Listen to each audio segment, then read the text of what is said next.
आरती में। अच्छा, मैं तो इतना जरूर कहना चाहता हूँ आप लोगों को, आप लोग कर रहे हो धरना स्थल और यहाँ फैक्ट ये जो लीज चल रही है, सबसे पहले तो हमें ये सोचना है कि चला कौन रहा है। हमें इससे मतलब नहीं किसकी लीज है।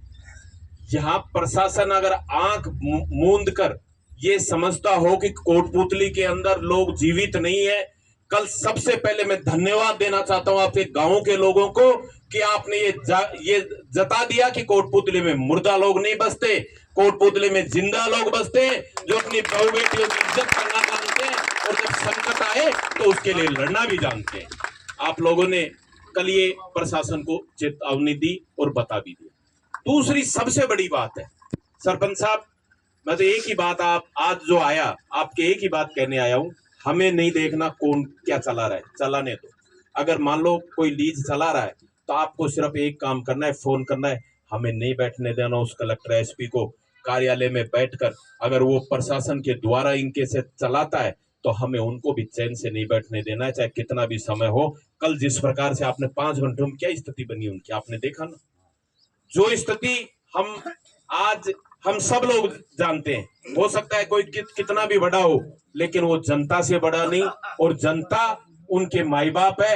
अगर वो अपने माँ बाप का नहीं हो सकता तो मैं समझता हूँ ऐसा अधिकारी फिर किसी का नहीं हो सकता। हम सबको ये लड़ाई हो सकता है लंबी हो, लेकिन हारेंगे नहीं। अभी कह रहे थे जीतेंगे क्या होगा, मैं विश्वास दिलाता हूं कि इस लड़ाई में हमारी हार नहीं हो सकती और कभी नहीं होगी। हम सब लोग मिलकर लड़ेंगे। और सबसे बड़ी बात कि अब तो भाई आपके पास जगदीश जी आ गए, प्रकाश जी आ गए, और भी जितने भाई आएंगे हम सब उनको गले लगाएंगे अपने भाइयों को। हमें किसी से प्रेज नहीं है, सबको मिलकर साथ लड़ाई लड़नी है और ऐसी लड़ाई लड़नी है शांतिपूर्वक तरीके से। हमें हमारी लड़ाई ऐसी लड़नी है कि आगे अधिकारी ये सोचते हो कि हम भेज देंगे किसी को भी वो वहां जाकर लीज चला देगा, तो उस अधिकारी को कान खोलकर सुन लेना कि कोटपुतली में रहना है तो या तो लीज बंद होगी या फिर अधिकारियों आपके कमरे बंद होंगे। तब जाकर आम आदमी जिस प्रकार से परेशान है। अभी जब मैं आया जगदीश जी, मैंने अभी आपसे वो निवेदन भी किया कि मैं आया तब देखा तो मैंने कहा मैं कलेक्टर महोदय एक बार कम से कम आप अपने इस घर इससे निकल कर आप एक बार ये देख लो लीज है या नहीं। चारों तरफ आप तो कल 45 वो बता रहे थे मीटर, मेरे को तो एक भी रोड के चारों तरफ वो की वो स्थिति लग रही है कि कहीं भी चारों तरफ ये स्थिति बनी हुई है। और ऐसी स्थिति में अधिक एक बात बताओ जगदीश जी, रोड बनाया तो बिना कलेक्टर एसडीएम की बिना अनुमति की बन गया क्या? ये जो टंकी बनी तो यहाँ पर परमिशन से ही बनी ना।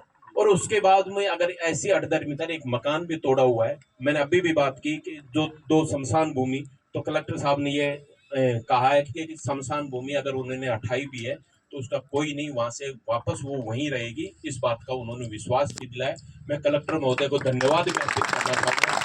और उन्होंने सबसे बड़ी बात सरपंच साहब ये कहा, सरपंच साहब को कह देना किसी प्रकार की कोई भी बात हो तो मुझे डायरेक्ट बात करें, और फिर भी अगर समाधान नहीं हो तो आप एक फोन कर देना। आप तो एक बार फोन करके देखना, फिर भी नहीं होगा तो ये मैं विश्वास दिलाना चाहता हूं कि अगर जिस संख्या में, क्योंकि कल मैं आपकी मदद नहीं कर पाई, इस बात का हमें दुख भी है। क्योंकि जब कल आप लोगों ने कहा कि हमें 8 तारीख का इनका ये जो कार्यक्रम था, 8 तारीख में आया भी रात को 5 बजे, और उसके बाद हमने लोगों को नहीं कह पाए, लेकिन ये विश्वास दिलाते कि अगर 2000 लोग आप आओगे तो 2000 हम भी लेकर आएंगे आपके साथ,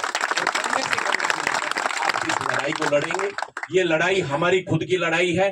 और आज मैं आपको यही विश्वास दिलाना चाहता हूं कि हम किसी वोट वोट के लिए नहीं, हमें तो अपनों ने बुलाया है और अपनों के बीच में आए। और जब भी आपको कभी जो भी चुनाव एक अलग चीज है, क्या होगा क्या नहीं होगा, लेकिन इतना जरूर कहना चाहूंगा, जो आपको अपना लगे उसे गले लगाना, और जो पीठ में छुरी घोंपने का काम करे उससे बचने का काम करना, क्योंकि अपने उससे मर जाते हैं।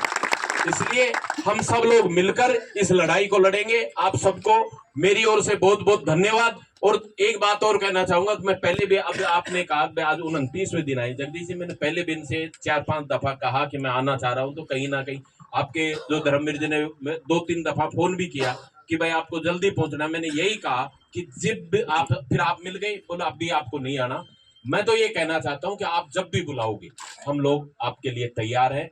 और आपको ये विश्वास दिलाते हैं जिस दिन भी प्रशासन आए, और अब जो घटना हो गई उसके लिए तो मैं क्षमा प्रार्थी, लेकिन इस बात का विश्वास दिलाते हैं, कोई भी प्रशासन की अगर एक भी लाठी आपकी तरफ उठ गई, वो लाठी हम सब की तरफ उठ रही है और वो लाठी आपके गांव में नहीं आएगी, इस बात का विश्वास दिलाने का।